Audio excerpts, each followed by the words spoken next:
You know what? For the last 1 month, I've been traveling all across my state and I met hundreds of different photographers, basically my students, and learned this very simple thing.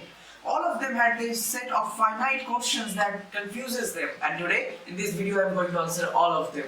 By the way, this is Rajashri, a photographer and adventurer, and today I am here with you. Let us jump into the first question, which is, what is the difference between RAW and JPEG? Now, you see, imagine your social media profile. Your social media profile is a JPEG version of your life. I mean, the people who know you just by your social media only see a shorter version of your real self. That is only the part which you show to them through your social media channels. Whereas the people closer to you, like your parents, your friends, and your relatives, they know a much deeper version of you. They know the depth, they know how you think, they know how you work, and they know the raw version of you. So, raw version is always deeper and much more detailed than the JPEG version. And that is exactly how it works in photography. In photography, the raw version captures much more detail and dynamic range than JPEG versions, and that is how it works in photography. So, let us jump into the next question, which is, what is white balance? As the name suggests, white balance is nothing but balancing of white. Now you see, our eyes are incredibly intelligent. So whenever there is a shift of color in white, like white is not pure white, it is somewhat yellowish or somewhat bluish, our eyes see that as white as well because it is intelligent.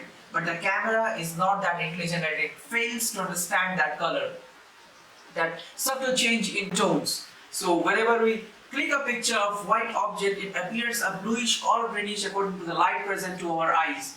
And in order to compensate for that difference, in order to compensate to change the difference, to fix that shift in color, we often use a parameter called white balance, which is nothing but just a balance of, if the image is bluish, you make it yellowish, and vice versa. I hope that answers the question, what is white balance. Now let us jump into the next one, which is, what gear do I need to be a great photographer? You do not need great gears to be a great photographer, my dear. You need great level of experience and great level of practice. You know Henry Cartier-Bresson, the legendary photographer, he said that your first 10,000 photographs are your worst. I mean literally, first 10,000 photographs are your worst. So you have to keep on taking pictures more and more and understand how each photograph works. And in time, with time, you will develop some skills that will make you a great photographer. It is not about the gears, it is about you and me. It is about experiences, it is about investing yourself into the world. If you start today, sooner or later you will be a great photographer if you commit to the work. Just as my favorite author Ankur Waliku said, like, a pro is that amateur who just showed up every day. You gotta show up every day, you gotta commit yourself to your photography, to skills, you gotta learn, you gotta continuously learn, and one day you'll find yourself to be a great photographer. There is no doubt about it. The next one, do we really need to edit all of our photographs? Well, the answer to that question is very easy. Do you always wear blazers and suits while at house? No, right? And that is exactly the answer.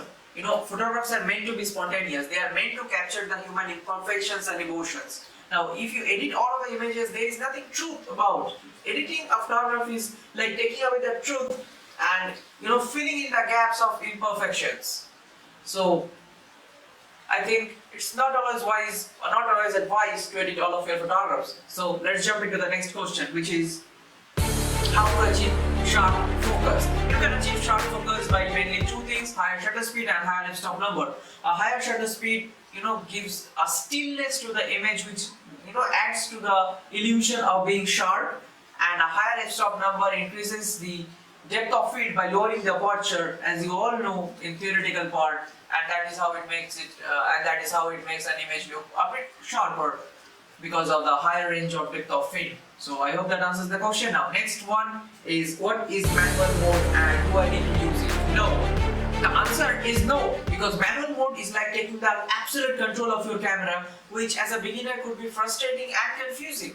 So which is why it is always advised to use semi-manual modes like aperture parity or shutter parity, and then you can learn using manual mode. But it is mandatory for every photographer, every serious photographer, to learn how to use a manual mode, because that gives you, you know, absolute flexibility of creativity that unlocks so many different levels of creativity, like long exposure, shallower depth of field, and so on and on.